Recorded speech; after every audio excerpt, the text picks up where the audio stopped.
Lecture number 13 मतलब part 13 आज आपको पढ़ना है इस चैप्टर से रिलेटेड, जिसमें टॉपिक है हमारा संधारित्रों का संयोजन अर्थात कॉम्बिनेशन ऑफ कैपेसिटर्स के बारे में डिस्कस करना है। इसके पिछले वीडियो लेक्चर में हम लोगों ने सिलेंड्रिकल कैपेसिटर के बारे में पढ़ा था अर्थात बेलनाकार संधारित्र के बारे में सीखे थे। आपको गोलीय संधारित्र, समांतर प्लेट संधारित्र तथा बेलनाकार संधारित्र, तीन प्रकार के संधारित्र बताए गए हैं। संधारित्र का सिद्धांत क्या है, किस प्रिंसिपल पर संधारित्र काम करता है अर्थात कैपेसिटर, जिसे आप आम बोलचाल की भाषा में कंडेंसर बोलते हो, जो पंखे में लगा होता है, जो कूलर के पंखे में लगा होता है, जो मोटर से पानी निकलता है उस मोटर पंप में कंडेंसर लगा होता है, जो आप आम बोलचाल की भाषा में बोलते हो, और इलेक्ट्रिकल की भाषा में अर्थात फिजिक्स की भाषा में उसे कैपेसिटर बोला जाता है। क्योंकि इन बड़ी चीजों को चलाने के लिए हमें अधिकतम आवेश की आवश्यकता होती है, तो ये कैपेसिटर क्या करते हैं, एक ही बार में इकट्ठे आवेश झोंक देते हैं, तो ये तेजी से फिर घूमने लगते हैं, इसलिए कैपेसिटर का उपयोग किया जाता है। तीन प्रकार के संधारित्र आप सभी को बताए जा चुके हैं, समांतर प्लेट संधारित्र, गोलीय संधारित्र तथा बेलनाकार संधारित्र। उनकी धारिता के सूत्र बहुत ही अच्छे से डेरिवेशन करके आपको सिखाया गया है। जिन बच्चों ने नहीं सीखा है पिछले वीडियो लेक्चर्स को जाकर के जरूर देख लेंगे, उनके सारे डाउट जरूर क्लियर होंगे।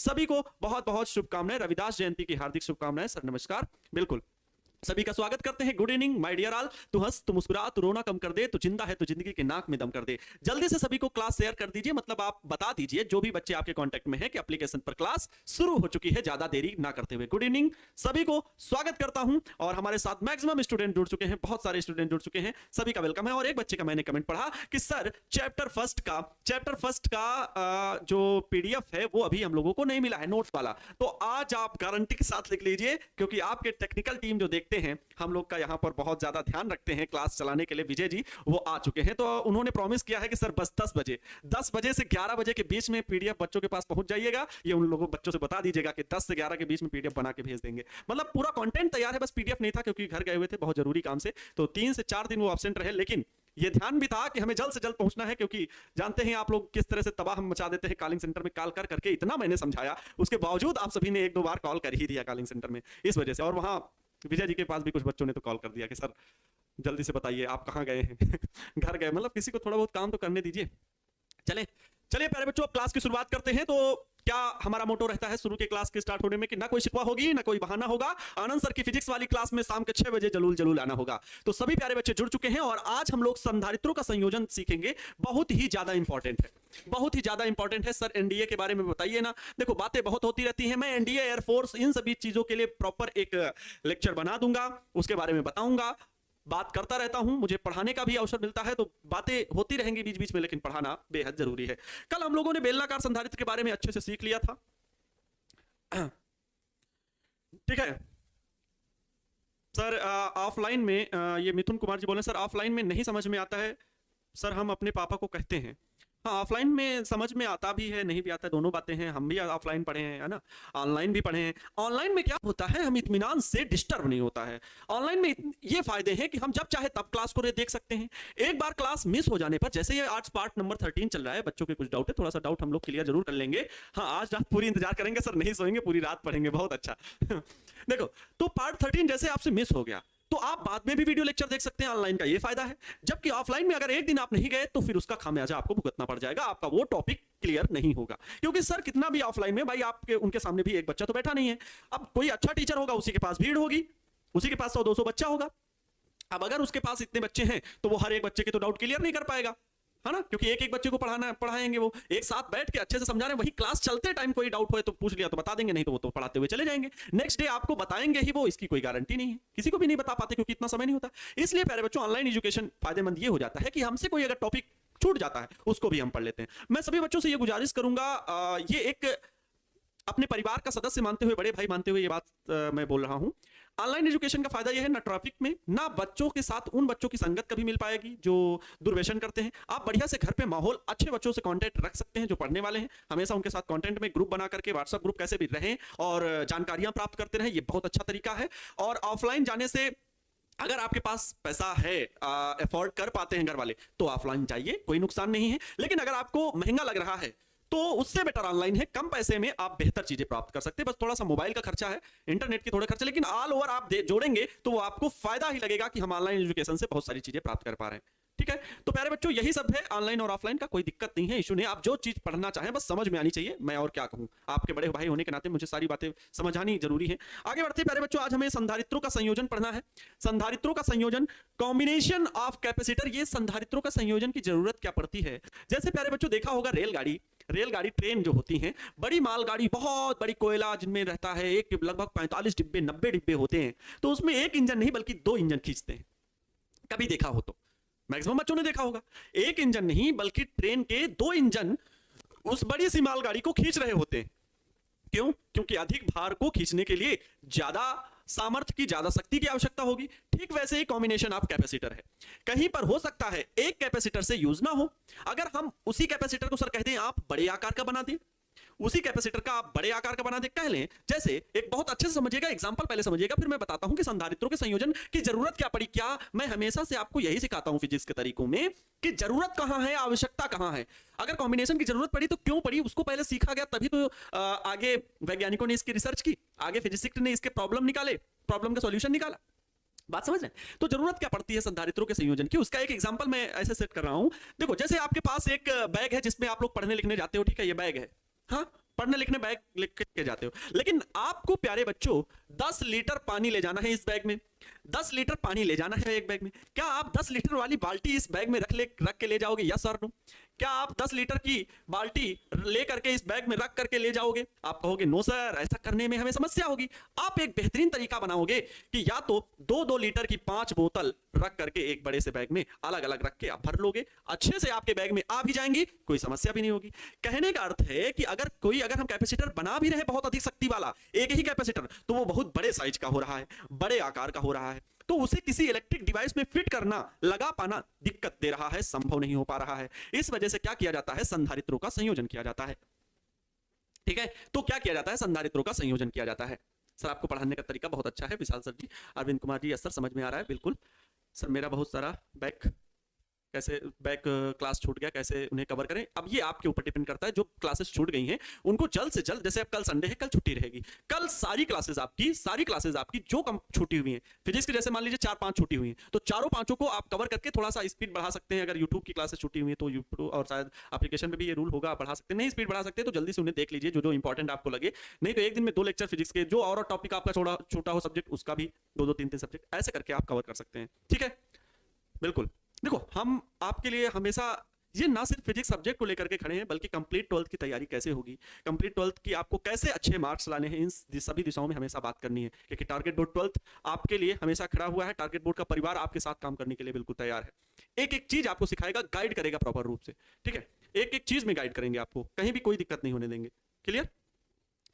चलो, तो ये तरीका, अगर हम कॉम्बिनेशन ऑफ कैपेसिटर का मतलब ये हुआ कि उचित मात्रा का संधारित्र प्राप्त करने के लिए, संधारित्र की धारिता बढ़ाने के लिए हम संधारित्रों का क्या करते हैं, संयोजन करते हैं, संधारित्रों को जोड़ते हैं। आइए समझा देते हैं। संधारित्रों के संयोजन की आवश्यकता वैद्युत परिपथ में आवश्यक धारिता का संधारित्र उपलब्ध कराने के लिए होती है। संधारित्रों का संयोजन 2 प्रकार से होता है। अब कोई ये नहीं कहेगा ये किताब की भाषा है, मेरी भाषा है, मैंने टाइप करवाया है। ठीक है, मेरी भाषा है, मेरी जो नोट्स की लैंग्वेज में है, यही नोट्स की लैंग्वेज में आपके पास लिखा हुआ पहुंचेगा। बहुत आसान है। देखो, संधारित्रों के संयोजन की आवश्यकता वैद्युत परिपथ में, जो सर्किट बनाए जाते हैं वैद्युत परिपथ में, जैसे पंखे में वैद्युत परिपथ ही तो है, तो संधारित्रों के संयोजन की आवश्यकता वैद्युत परिपथ में आवश्यक धारिता का संधारित्र, जितने धारिता का हमें संधारित्र चाहिए उसको प्राप्त करने के लिए आवश्यक धारिता का संधारित्र उपलब्ध कराने के लिए होती है। ठीक है, संधारित्रों के संयोजन की आवश्यकता क्यों पड़ती है? क्योंकि वैद्युत परिपथ में आवश्यक धारिता का संधारित्र उपलब्ध कराने के लिए होती है। संधारित्रों का संयोजन 2 प्रकार से होता है। 2 प्रकार से हम संधारित्रों को जोड़ सकते हैं। कौन कौन? एक है श्रेणी क्रम और एक है समांतर क्रम में। श्रेणी क्रम में हम संधारित्रों को जोड़ सकते हैं और समांतर क्रम में संधारित्रों को जोड़ सकते हैं। देखो, जो बच्चे रेगुलर पढ़ रहे हैं, बहुत अच्छे से सीख चुके हैं अभी तक संधारित्र क्या है, ठीक है, उन्हें एक एक बात पता है, एक एक चीज क्लियर है। क्लियर प्यारे बच्चों? संधारित्रों को 2 तरह से जोड़ सकते हैं। संधारित्र 3 प्रकार के हैं, लेकिन अब उनमें कोई भी संधारित्र हो, उन्हें हम 2 प्रकार से जोड़ सकते हैं। एक तो श्रेणी क्रम में, दूसरा समांतर क्रम में। मतलब एक सीरीज कॉम्बिनेशन और पैरेलल कॉम्बिनेशन। श्रेणी क्रम में किस प्रकार जोड़ सकते हैं, आइए उन्हें सिखाते हैं। श्रेणी क्रम कॉम्बिनेशन हम लोग सीखते हैं पहले। समांतर क्रम संयोजन ये हो गया। हम लोग श्रेणी क्रम संयोजन पहले सीखते हैं। वैसे श्रेणी क्रम हेडिंग लिखी हुई है, श्रेणी क्रम संयोजन सीरीज कॉम्बिनेशन, लेकिन पहले मैं आपको बना के दिखाता हूं और फिर वो लैंग्वेज भी आपको समझ में आ जाएगी। ठीक है, ओके। ओके, देखो क्या मैं प्यारे बच्चों बात कर रहा हूं, समांतर प्लेट संधारित्र की बात कर रहा हूं।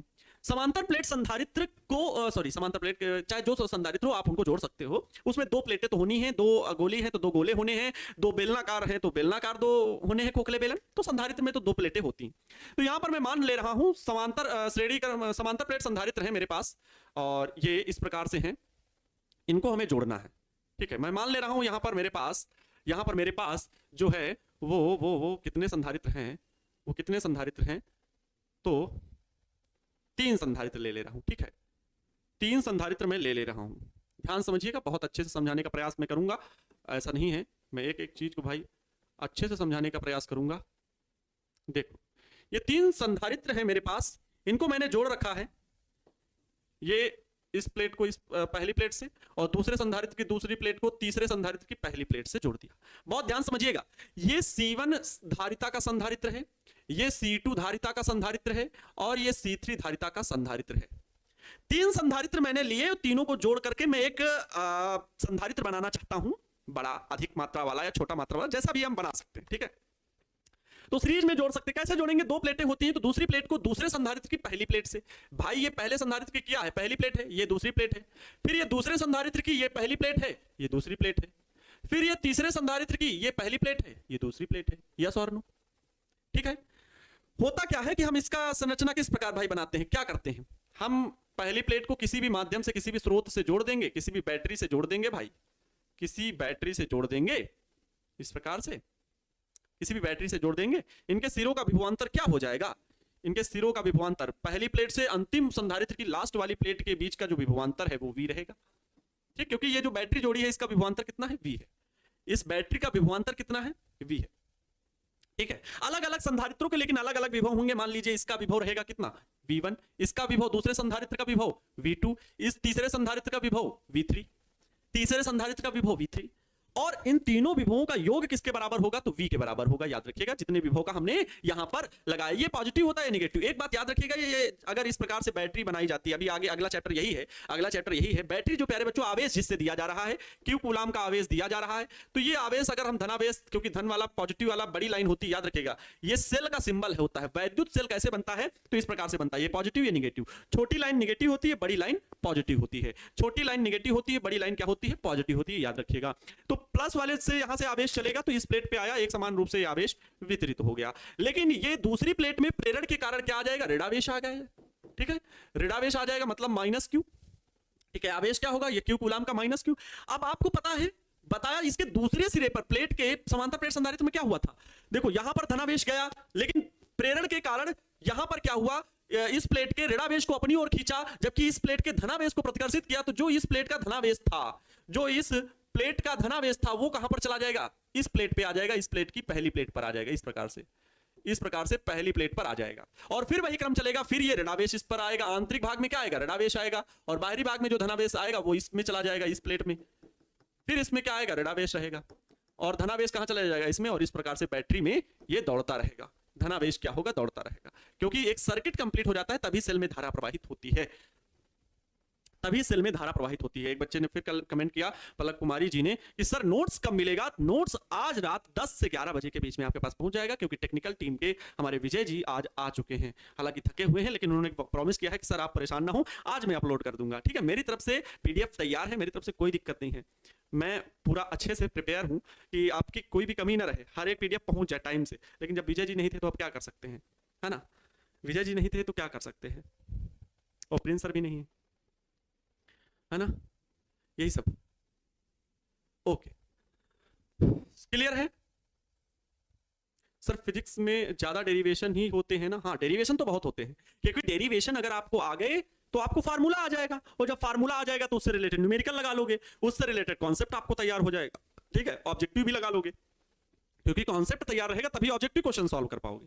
ठीक है, ये कोई बहुत बड़ी चीज नहीं है, इसका तो एक फार्मूला छोटा सा निकल के आएगा, ये नहीं कभी ये डेरिवेशन नहीं है, कोई बहुत बड़ा डेरिवेशन नहीं है संधारित्रों का संयोजन। इसका कॉन्सेप्ट के द्वारा जो सूत्र निकल के आएगा वही इंपॉर्टेंट है बस। लेकिन डेरिवेशन को सीखना है ना, कि कहां से आया, सूत्र रट लोगे तो कॉन्सेप्ट आप नहीं समझ पाओगे, जब कॉन्सेप्ट नहीं समझ पाओगे तब आपके जो क्वेश्चन न्यूमेरिकल प्रॉब्लम पूछेगा उसमें फेल हो जाओगे।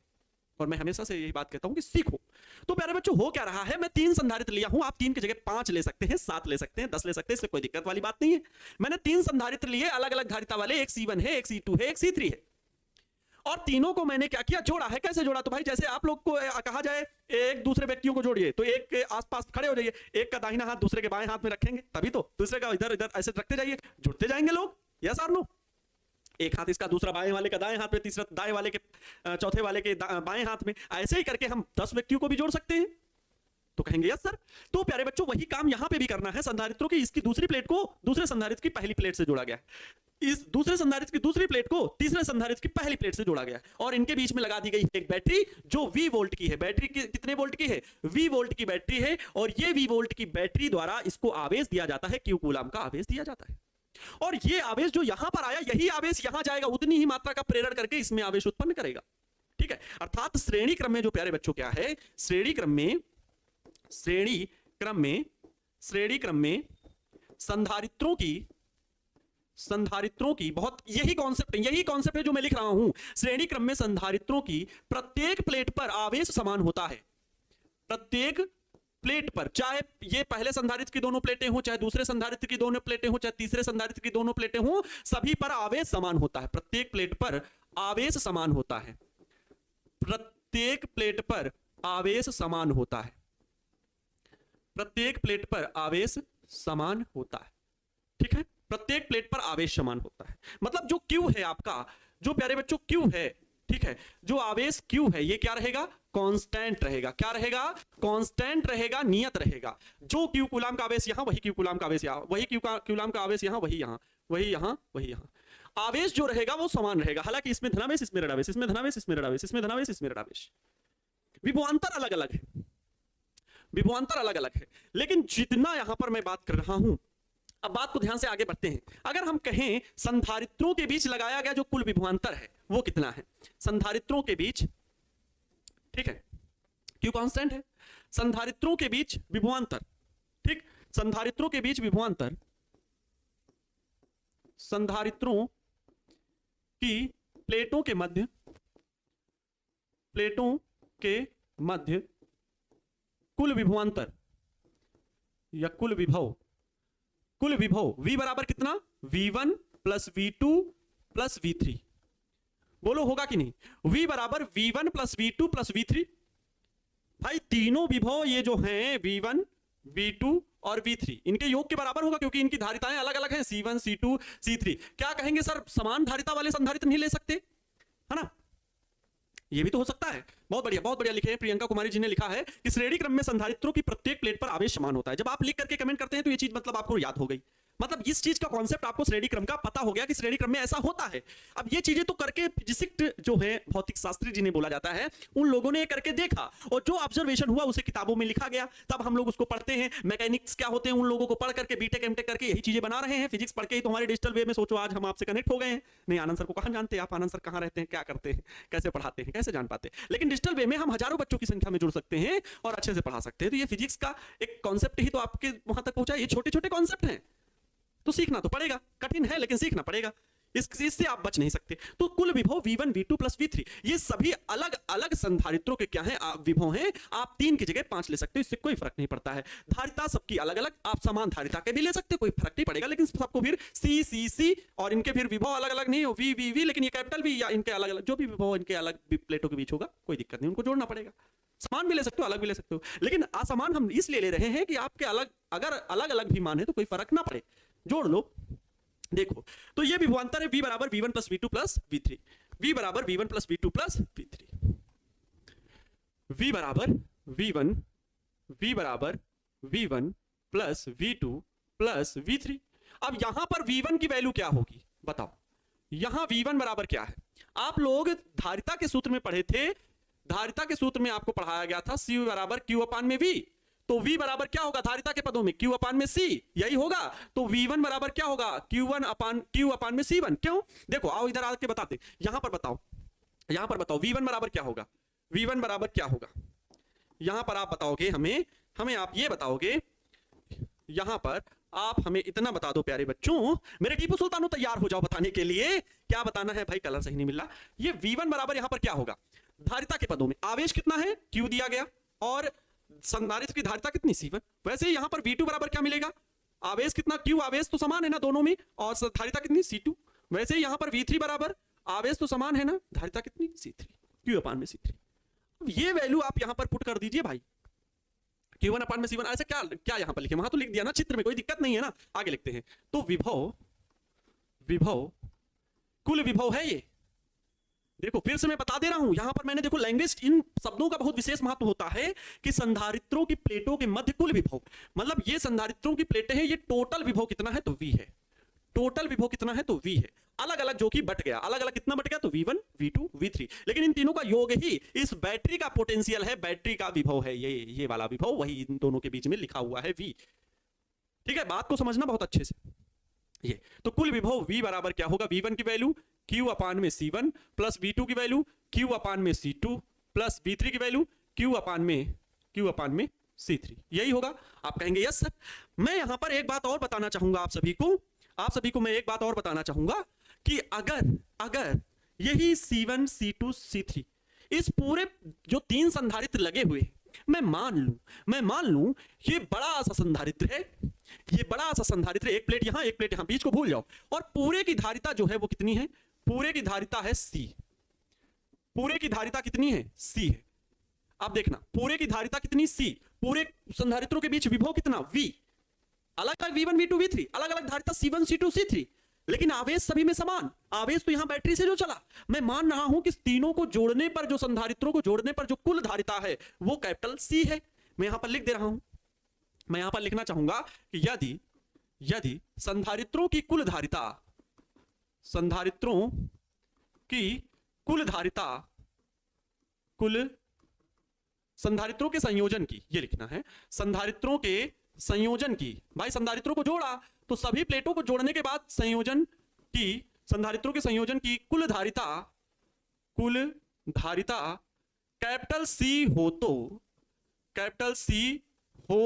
तो क्या होगा, कैपिटल C हो तो क्या होगा। अब C धारिता बराबर क्या होता है, धारिता C बराबर क्या होता है तो Q/V। अब टोटल आवेश कितना दिया जा रहा है Q, और आवेश सभी संधारित्रों में बराबर, कुल विभव कितना तो V। भाई हम कह लेंगे कुल धारिता, यही तो कहेंगे C बराबर कुल धारिता, यही है ना C, कुल धारिता ये C बराबर क्या, कुल आवेश बटे क्या, कुल विभव बटे कुल विभव, यस और नो, कुल विभव, यही तो लिखेंगे। कुल आवेश मेरे प्यारे बच्चों कितना है, कुल आवेश है Q और विभव कितना है तो V, कैपिटल V। C बराबर Q/V। यहां से अगर हम ये V की वैल्यू निकालें तो V बराबर क्या मिलेगा, C इधर जाएगा, Q/C मिलेगा।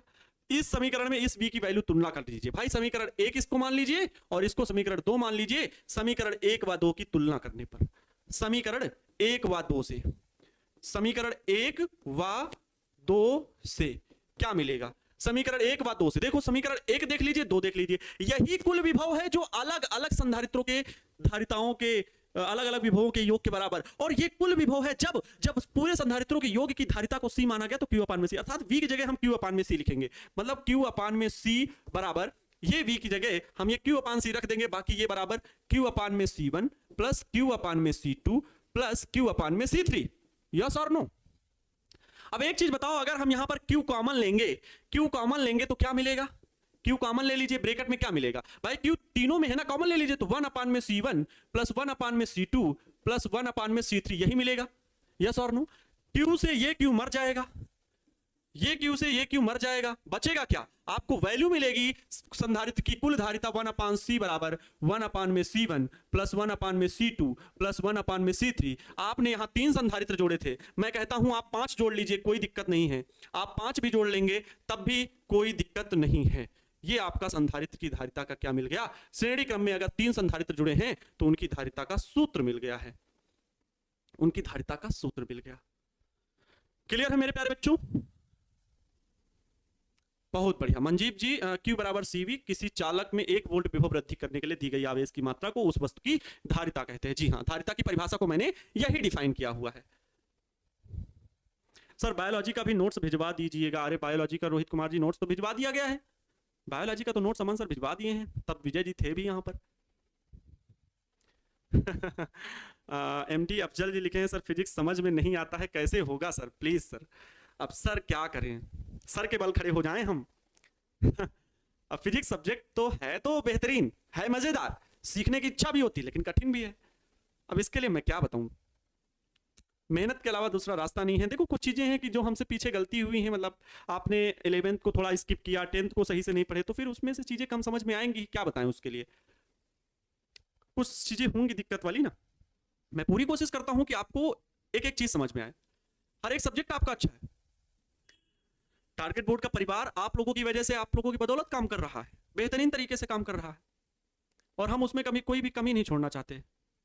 सर आप अपना दिमाग थोड़ा सा दे दीजिए, चलो थोड़ा थोड़ा वही दिमाग ही देने का प्रयास कर रहे हैं। यही है कनेक्टिंग, ये है कमिटमेंट हमारे और आपके बीच की जो कमिटमेंट है, वचनबद्धता, कि आपको मैं जो चीजें सिखा रहा हूं उसको बस कंसंट्रेशन होकर के सीखिए। मैं विश्वास दिलाता हूं अगर आप कंसंट्रेट होकर के चीजों को सीखना चाह रहे हैं तो, और देखा है मैंने रिजल्ट जो है वो देखा है।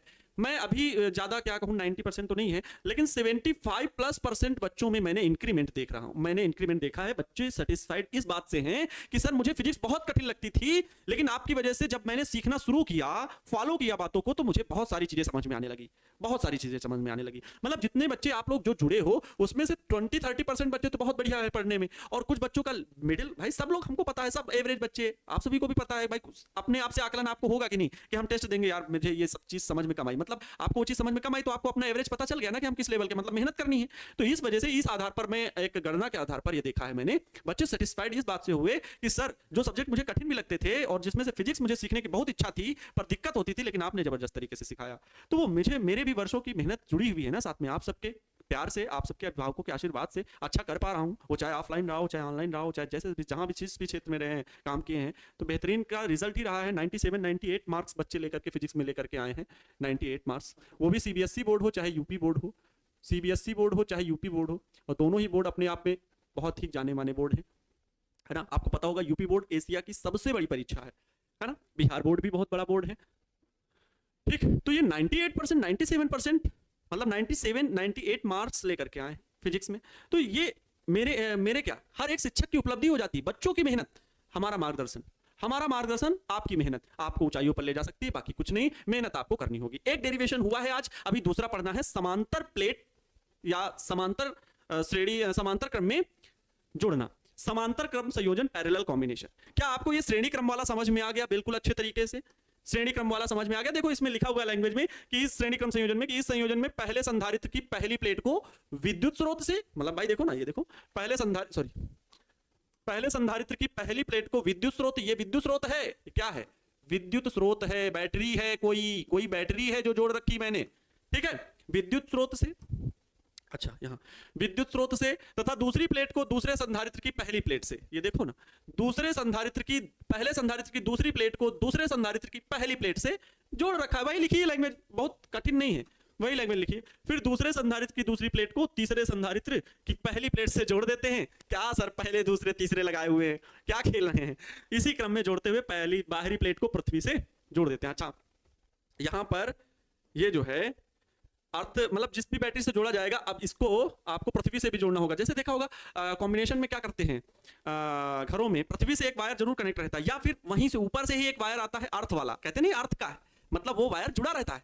आपका घरों में जो वायरिंग होती है उसमें अर्थ का एक तार रहता है, कहते ना अर्थिंग ले रहा है, अर्थिंग ले रहा है, वही है अर्थ। मतलब दो जगह से उसको अर्थ मिल रहा है, एक तो तार आया है और दूसरा आप अर्थ और दिए दे रहे हैं, तो अर्थिंग मिल जाता है। तो वही है पृथ्वी से जोड़ना। तो यहां पर आप पृथ्वी से जोड़ सकते हैं, पृथ्वी से जुड़ा रहता है, कोई दिक्कत नहीं, ठीक है, ओके।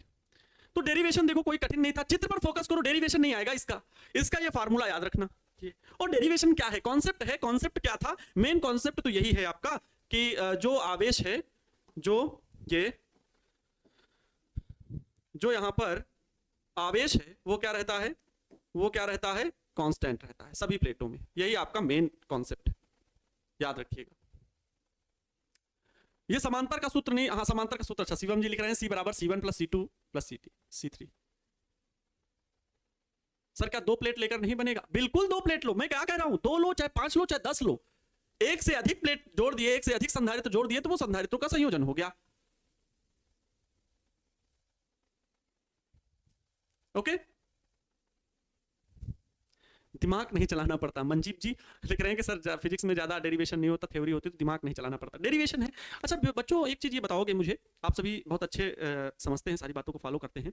आप अपने दिमाग को जितना व्यायाम कराओगे ना, आपके दिमाग के सोचने और समझने की क्षमता उतनी ही ज़्यादा होगी। आप अपने दिमाग को कैसे तेज कर सकते हो, थोड़ा सा टिप्स आज दे रहे हैं, फिर कभी कॉमन टॉपिक पे वीडियो बना के आपको सिखाएंगे कैसे होगा। मैं टॉपिक पे वीडियोस लेकर के आऊँगा बीच बीच में, फिलहाल अभी टाइम नहीं मिल पाया। बात क्या करते हैं कि आप थोड़ा सा दिमाग को तेज करने के लिए कुछ ऐसे काम करें जहां पर आपका माइंड वर्क। आपको पता है कि हमारे माइंड जो होता है, एक ही ब्रेन नहीं है, दो ब्रेन है, लेफ्ट और राइट, दो ब्रेन होते हैं। हमेशा ये बात भूल जाओ, कोई भी बताए ना भूल जाना, हमेशा याद रखना, दो ब्रेन होते हैं, लेफ्ट ब्रेन होता है और एक राइट ब्रेन होता है। हाँ, ब्रेन में मतलब ब्रेन जो वर्क करता है वो दो तरह से करता है, एक लेफ्ट ब्रेन और एक राइट ब्रेन। आपको पता है आइंस्टीन सर के दोनों ब्रेन एक साथ काम कर सकते थे, मतलब वो दोनों हाथों से एक साथ लिख सकते थे, इधर फिजिक्स लगा देंगे, इधर केमिस्ट्री लगा देंगे, चम चम चम चम चम चम चम हल कर देंगे। ऐसे तरीके क्या थे, इसीलिए उनका माइंड आज भी म्यूजियम में रखा हुआ है उस तरह का बना करके, और उस पर रिसर्च तो बहुत ज्यादा हुई उस माइंड पे कि क्या है आखिर उनके माइंड में क्या खूबी थी, एक साथ दो काम कर लेते थे, क्योंकि उनका लेफ्ट ब्रेन और राइट ब्रेन दोनों एक साथ काम करता था। ठीक है, ये चीज है। सर मेरा आज बर्थडे है ऋतिक कुमार जी, आपको बर्थडे है तो भाई जन्मदिन की हार्दिक शुभकामनाएं। तो मैं ये बता रहा था, आप भी अपने दिमाग को तेज करने के लिए कुछ टिप्स हैं, आप कर लीजिएगा। जैसे आपका राइट ब्रेन, जो लोग दाहिने हाथ से काम करते हैं, वो कोई भी काम करेंगे तो दाहिने हाथ से हो जाएगा। बाएं हाथ से अगर करेंगे तो उनको सोचना पड़ेगा कि ये कहाँ रखें, उनको टाइम लगेगा। ऐसे ही अगर बाएं हाथ से कुछ दिन काम करेंगे तो उनका लेफ्ट ब्रेन भी काम करना शुरू कर देगा, प्रोसेस में आ जाता है। ठीक है, तो लेफ्ट चीज से भी आप काम कर सकते हैं। जैसे मान लो ब्रश करते हैं आप दाहिने हाथ से करते होंगे, जिन लोगों का बायां चलता है तो बाएं से करते होंगे ब्रश, लेकिन जिनका बायां चलता है तो वो दाएं से करके देखें, और जिनका दायां हाथ चलता है तो वो बाएं हाथ से ब्रश करके देखें, उनका देखिएगा ब्रश सही से होगा नहीं। लेकिन अगर 10-15 दिन 20 दिन करेंगे तो उनका वो लेफ्ट ब्रेन वाला भी जो प्रोसेस है वो समझ जाएगा कि ब्रश ऐसे ऐसे किया जाना है, तब वो उन कोड्स को पढ़ लेगा वो।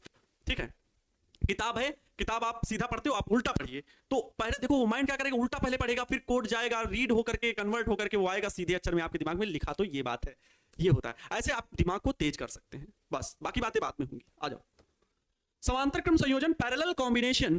ठीक है, ऐसा खुद यूज किया है मैंने और खुद एक्सपीरियंस किया है, बहुत अच्छे से दिमाग वर्क करता है, मतलब आपके दिमाग की सोचने व समझने की क्षमता बढ़ जाती है। अच्छा सोच लेते हैं आप। समांतर क्रम संयोजन, पैरेलल कॉम्बिनेशन क्या होता है इसके बारे में पढ़ते हैं। अब इसमें क्या है, समांतर क्रम में जोड़ देना है। समांतर क्रम कैसे जुड़ेगा सर? अरे सर समांतर क्रम में कैसे जुड़ेगा, आइए बात करते हैं। लैंग्वेज नहीं लिखनी है ज्यादा, लैंग्वेज ज्यादा नहीं लिखनी है, बस कॉम्बिनेशन को सीखना है, कॉम्बिनेशन को सीखना है। अब इसमें देखो भाई, मैं छोटा छोटा संधारित्र बना रहा हूं, ठीक है, एक प्लेट ये, दूसरी प्लेट ये, एक प्लेट ये, दूसरी प्लेट ये, छोटे छोटे संधारित्र हैं, एक प्लेट ये, दूसरी प्लेट ये। ओके, ठीक है। अब इन तीनों को क्या किया जा रहा है, इन तीनों को क्या किया जा रहा है, तीनों संधारित्रों की पहली प्लेट को, भाई पहली प्लेट को किस प्रकार से जोड़ना है। देखो ये हो गया, अच्छे से चित्र बनना चाहिए, चित्र जो हो ना वो अच्छा बनना चाहिए, देखने में लगे हाँ किसी ने चित्र बनाया, भाई देखने में लगना चाहिए। और बोर्ड वाले नंबर राइटिंग के भी देते हैं, एक बात याद रखिए, बोर्ड वाले नंबर जो है वो राइटिंग के देते हैं। यहाँ तक कि यूपीएससी में भी, आईएएस आईपीएस में भी, जो आप ए से राइट करते हैं, जो सब्जेक्टिव वाले उत्तर देते हैं, वहाँ भी राइटिंग आपकी देखी जाती है कि लिखावट किस प्रकार की है। ऊट पटांग लिखते हो ना तो नंबर नहीं मिलते हैं, ये याद रखिएगा। ठीक है, ये तो इन बातों का विशेष ध्यान रखें राइटिंग में, इसीलिए बार बार बोलता हूँ कि राइटिंग अच्छी रहनी चाहिए। ये लो सर, आपकी भी राइटिंग कौन सा बड़ी अच्छी है, आप बड़ी बातें कर रहे हो। ठीक है, अब क्या है, इन सभी संधारित्रों की धारिताएं अलग है मेरे प्यारे बच्चों, बात को ध्यान समझना। इसकी धारिता C1, इसकी धारिता C2, इसकी धारिता C3। ठीक है, इसकी धारिता C3। इन दोनों प्लेटों को, दोनों सभी संधारित्रों की पहली प्लेट को जोड़ करके एक बैटरी से जोड़ दिया गया है, एक बैटरी से जोड़ दिया गया है, एक बैटरी से जोड़ दिया गया, बहुत अच्छे समझिएगा। अच्छा,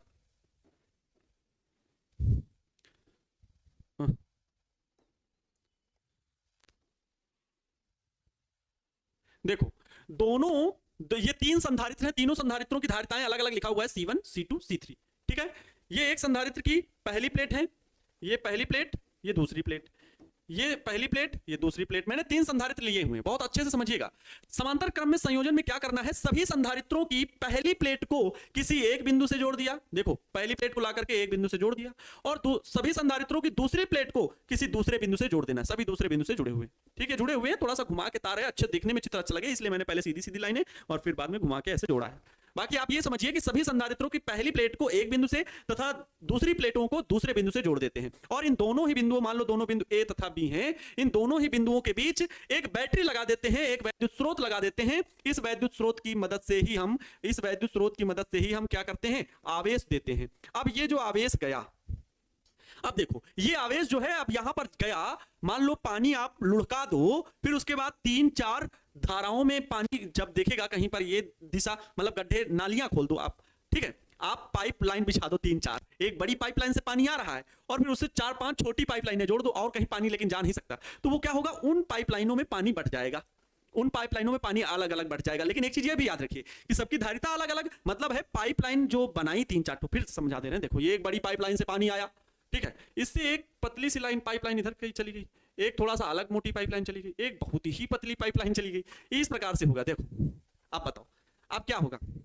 अब आप कहेंगे सर जो यहां से पानी जा रहा है वो यहां भी जाएगा, यहां भी जाएगा और यहां भी जाएगा, पतली पतली पाइपलाइन है, लेकिन जहां पर जिसकी धारिता, जिसका जितना मुख चौड़ा है उसमें पानी उतना ही जाएगा। इस वजह से हम यहां भी कहेंगे जो आवेश इस बैटरी वैद्युत स्रोत की मदद से हमने दिया है, ये आवेश इनकी धारिताओं के अनुपात में बटेगा। मान लो इसकी C1 धारिता है तो इस पर आवेश मान लो Q1 गया, इस पर आवेश कितना गया, इसके पास आवेश जो प्यारे बच्चों गया वो Q1 आवेश गया, इसके पास जो C2 धारिता वाला संधारित्र इसके पास Q2 आवेश गया, जो C3 धारिता वाला संधारित्र है इसके पास आवेश C3 गया। मतलब अब यहां पर आवेश अलग अलग होता है, आवेश कांस्टेंट नहीं होता है, नियत नहीं होता है, ठीक है।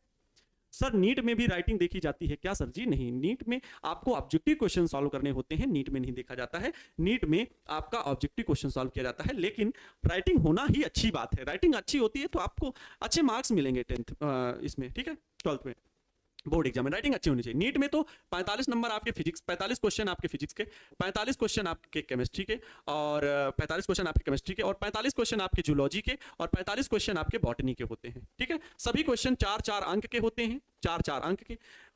जूलॉजी और बॉटनी 45-45 90 अंक मिला करके, 90 क्वेश्चन मिला करके 4-4 नंबर के, तो 360 प्रश्न बनते हैं। और फिजिक्स और केमिस्ट्री मिला करके भी 360 अंक बनते हैं। 360 अंक मतलब 360 जोड़ोगे तो 720 अंक टोटल लाने होते हैं। 180 फिजिक्स के लाने होते हैं, नीट में फिजिक्स के क्वेश्चन होते हैं 180 नंबर के, केमिस्ट्री के 180 नंबर के, और जूलॉजी और बॉटनी भी 180 नंबर के।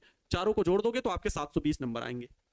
अब 720 अंक, लेकिन 720 में लगभग 650 प्लस तो हर हाल में रहना चाहिए।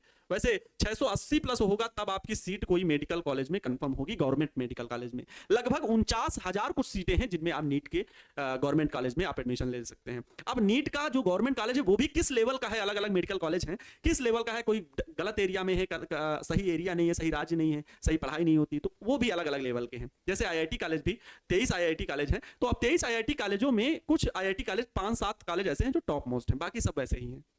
बात समझ रहे हैं? वैसे ही नीट में है, लेकिन नीट में फिजिक्स में 180 नंबर में कोई भी इंस्टीट्यूट 120 प्लस दिलाने की ही बात करता है, ज्यादा नहीं, क्योंकि फिजिक्स में ही सारे बच्चे रो देते हैं।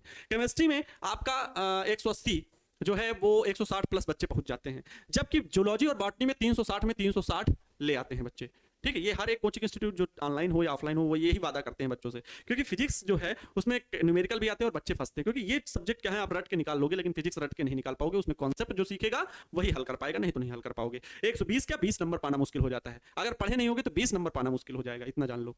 लेकिन इन सब सब्जेक्ट को रट के आप पास कर लोगे। रट के मतलब है कि क्वेश्चन पेपर सब सॉल्व करो, छोटे छोटे कॉन्सेप्ट होते हैं, आप सॉल्व कर लीजिए, आपको नंबर मिल जाएंगे। छोटे कॉन्सेप्ट होते हैं, बहुत लेंथी कॉन्सेप्ट नहीं है। लेकिन फिजिक्स में क्या है, आपको सॉल्व करना पड़ता है स्टेप बाय स्टेप। जैसे यहाँ पर समांतर प्लेट संधारित्र है, तो आपको कॉन्सेप्ट को पकड़ना पड़ेगा। कॉन्सेप्ट यहाँ पर मैं बता रहा हूँ कि आवेश जो Q कूलाम का टोटल था वो 3 जगह से बटना है और अलग अलग धारिताएं हैं, तो इनमें अलग अलग आवेश बटेगा। यहाँ Q1, ये Q2, Q3, वही पाइपलाइन वाली समस्या घटना को याद करिए, ठीक है। पाइपलाइन वाली घटना को याद करिए तो आपको समझ में आ जाएगा कि हाँ सर अलग अलग आवेश गया। तो अब इनके बीच लेकिन जो विभवांतर प्यारे बच्चों लगा हुआ है, जो विभवांतर लगा हुआ है वो V वोल्ट का विभवांतर ये लगा हुआ है। ये विभवांतर कितने वोल्ट का है? तो V वोल्ट का है। ये V वोल्ट का क्या लगा हुआ है? विभवांतर लगा हुआ है। क्लियर मेरे प्यारे बच्चों? ये V वोल्ट का विभवांतर लगा हुआ है, और ये V वोल्ट का विभवांतर तो इन्हीं सबके बीच में है ना। क्या यही विभवांतर C1 संधारित्र के बीच है? क्या यही विभवांतर C2 संधारित्र के बीच है? क्या यही विभवांतर C3 संधारित्र के बीच है? यस और नो कमेंट बॉक्स में कमेंट कर सकते हैं कि हाँ सर सभी संधारित्रों के बीच जो विभवांतर है वो समान है।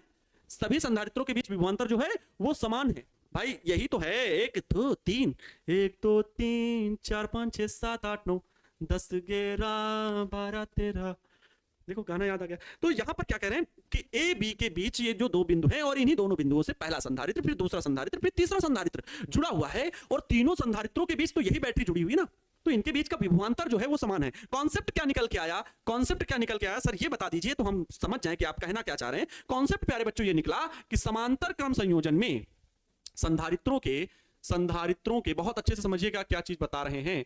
संधारित्रों के समांतर क्रम संयोजन में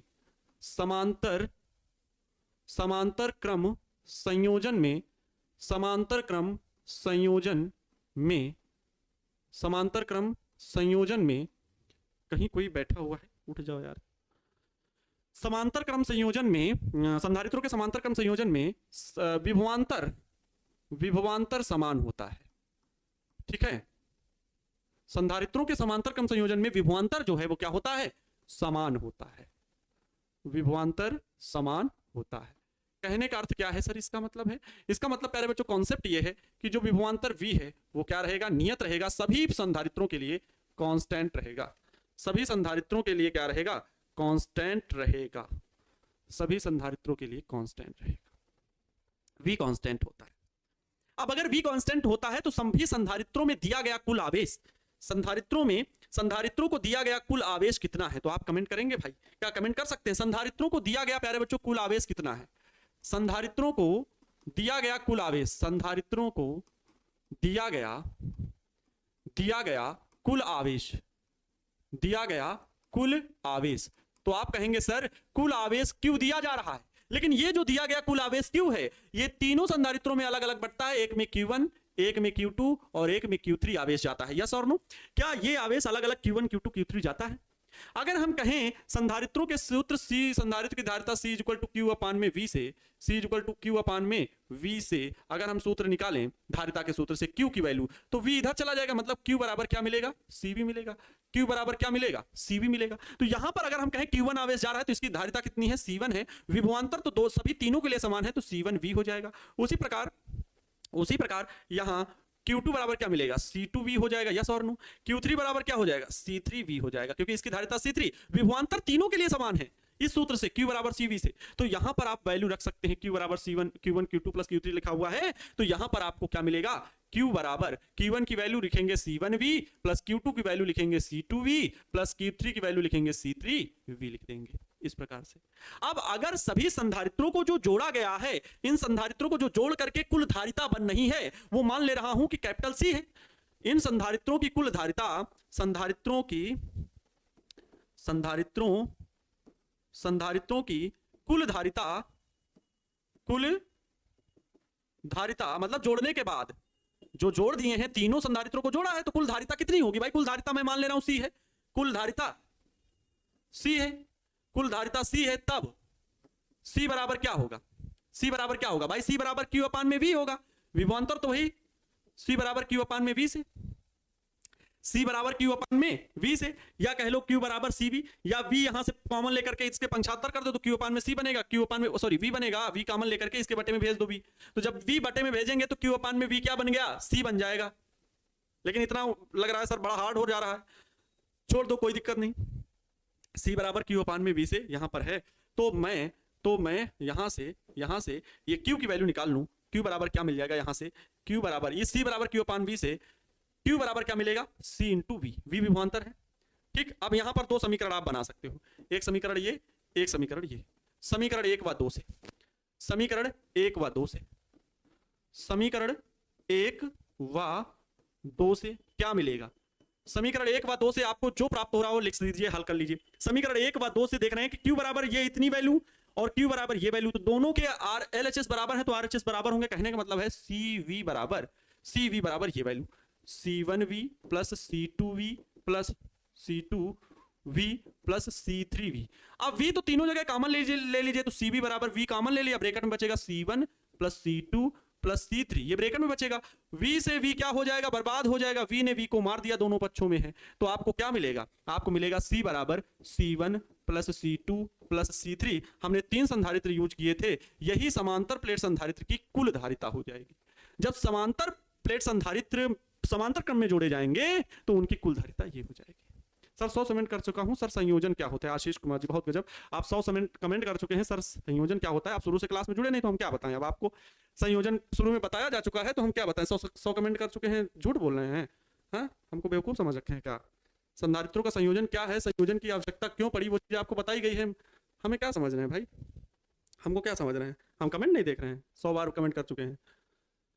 क्या बात करते हैं, आप लोग के लिए जान लुटा रहे हैं और आप लोग है कि उल्टे पुल्टे कमेंट कर देते हैं। तो क्या है संधारित्रों का संयोजन? संयोजन मतलब होता है जोड़ना। अब सही है, संधारित्रों का संयोजन न लिख करके फिजिक्स वालों ने लिखा होता संधारित्रों का जोड़ना। क्लियर है?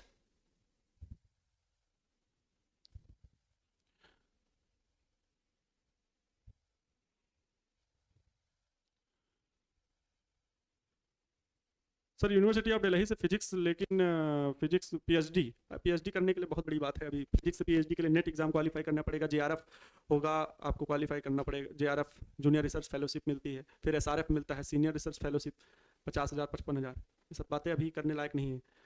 ठीक है, बहुत अच्छी सोच है, लेकिन उसके लिए टाइम चाहिए। एक क्लास में नहीं खत्म होगा, 1 घंटे में भी नहीं होगा, बहुत बड़ी जर्नी है वो। देखो हो गया श्रेणी क्रम, ये समांतर क्रम और समांतर क्रम संयोजन का ये सूत्र। इन दोनों सूत्रों को आपको याद रखना है, ठीक है? इनको आप लोग याद रख लीजिए, याद करें, ठीक है? इनको याद करें, इंपॉर्टेंट है।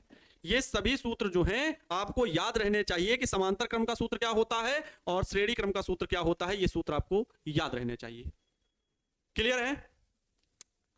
बहुत सही, और बहुत अच्छा लगा। आप सभी की क्लास आज खत्म होती है। पैरेलल, सीरीज और कॉम्बिनेशन आप लोगों ने सीख लिया। इससे रिलेटेड न्यूमेरिकल प्रॉब्लम बहुत सारे, बहुत आसानी से हम लोग न्यूमेरिकल प्रॉब्लम भी सीखेंगे, लेकिन आज के लिए इतना ही। और नेक्स्ट डे हम लोग सीखेंगे नेक्स्ट कॉन्सेप्ट इसी सब्जेक्ट से रिलेटेड। अभी वन डे ग्राफ जनरेटर भी आप सभी को पढ़ना है, और संधारित्र की स्थिति ऊर्जा क्या होती है उसके बारे में भी डिस्कस करना है। इसके बाद ये चैप्टर खत्म हो जाएगा। न्यूमेरिकल प्रॉब्लम सॉल्व करेंगे, बहुत सारे न्यूमेरिकल हम लोग लगाएंगे, और उसके बाद ऑब्जेक्टिव क्वेश्चन सॉल्व करेंगे, क्वेश्चन बैंक, चैप्टर खत्म हो जाएगा। मिलते हैं आप सभी से नेक्स्ट वीडियो लेक्चर में। खुश रहें, मस्त रहें, और दोस्तों को भी खुश रखने का पूरा प्रयास करें। मेहनत करते रहें। जो टॉपिक जहां पे समझ में ना आया हो, वीडियो लेक्चर दोबारा से देख सकते हैं। फिलहाल बहुत आसान था, बहुत अच्छे तरीके से बताया गया है, और आप सभी ने बहुत अच्छा सपोर्ट किया है। ऐसा ही सपोर्ट आप सभी को बनाए रखना है। आपका हर एक सब्जेक्ट अच्छा होगा, ये आप सभी से प्रॉमिस है। और आज की डेट में आपके पास जो है पीडीएफ वो भी पहुंच जाएंगी, फिजिक्स सब्जेक्ट की और केमिस्ट्री सब्जेक्ट की भी पहुंच जाएगी। इसके लिए आप सभी परेशान नहीं होंगे, विषय को भी आप परेशान बिल्कुल भी नहीं करेंगे कि सर पीडीएफ भिजवा दीजिए। आपकी पीडीएफ आज शाम को पहुंच जाएगी, ठीक है? तो बिल्कुल परेशान ना हो। मिलते हैं आप सभी से नेक्स्ट वीडियो लेक्चर में। ऐसे ही प्यार और सपोर्ट बनाए रखे, बिल्कुल अच्छा करेंगे, बेहतर परिणाम होंगे, रिजल्ट अच्छे आएंगे। 2025 में आप सभी की मेहनत दिखने वाली है बिहार बोर्ड में, वहां ऑफिस में टारगेट बोर्ड का झंडा फहराने वाला है। मिलते हैं नेक्स्ट वीडियो लेक्चर में। खुश रहें, मस्त रहें, और दूसरों को खुश रखने का प्रयास करें। जय हिंद, वंदे मातरम।